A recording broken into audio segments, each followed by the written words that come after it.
大家好，我係黎俊倫。今日我講嘅主題係學校鼓勵學生善用餘假，你會選擇參加以下哪一項活動？點解？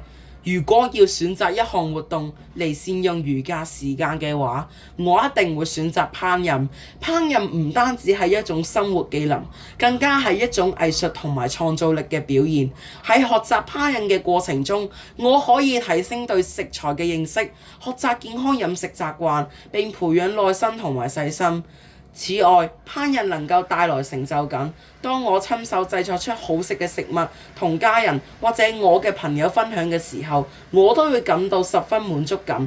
而且烹飪都促進咗溝通，無論係同同學交流烹飪技巧，定係同屋企人一齊煮嘢食，都可以加深彼此嘅感情。最重要嘅係烹飪令我點樣識得去創新，我可以嘗試唔同嘅食材配搭，發揮想像力，創造屬於自己嘅特色料理。